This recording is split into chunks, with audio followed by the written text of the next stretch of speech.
এই দেখুন মনোকার মুরগিটাকে দেখছেন, আমি অ্যাকচুয়ালি এদেরকে খাবার জন্য নিয়ে আসা হয়, মানে আনা হয়েছিল মোরগটাকে। আমি কাটতে দিতে পারিনি, কারণ 2-3 দিন খেতে দিয়েছিলাম বলে আমি খুব মায়ায় পড়ে গেছিলাম। আর সেই থেকে আজকে প্রায় ওর বয়স হলো 1 বছর 2 মাস থেকে 3 মাস। আমি মোরগটাকে খুব যত্ন করতাম, রাখতাম।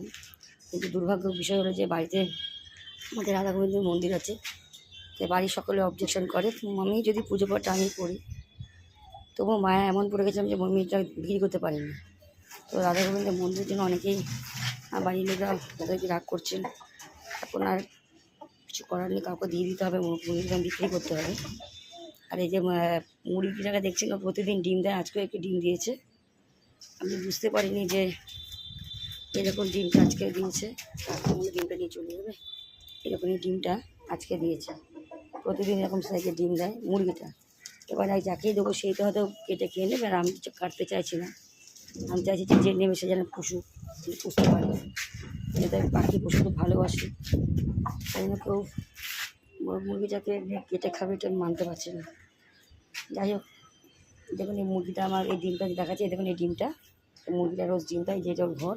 আমি একটু সাথে ঘর করেও দিয়েছিলাম, কিন্তু গরমকাল আছে, সাথে একটা এসি আছে, ও পাইপ টাইপ মানে কী বলবো কেটে দিচ্ছে।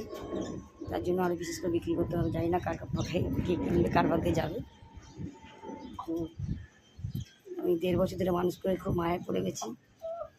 আর এই মুরগিটাকে দেখছেন 1.5 বছর মধ্যে 365 দিনে ওই গত এপ্রিলে 15-14 তারিখে ডিম দিচ্ছে। এই এখনও পর্যন্ত ডিম আমি পাই, মাঝে 2টো একটা পাই না, যেহেতু বড়াল মুরগি আছে তাই ও প্রতিদিনই ডিম দেয়। এখন এদেরকে বিক্রি করার জন্য প্রস্তুত হতে হচ্ছে, জানি না কাকে দেবো, কীভাবে মায়াটা করতে পারবো। যাই হোক ব্লগটা দেখালাম,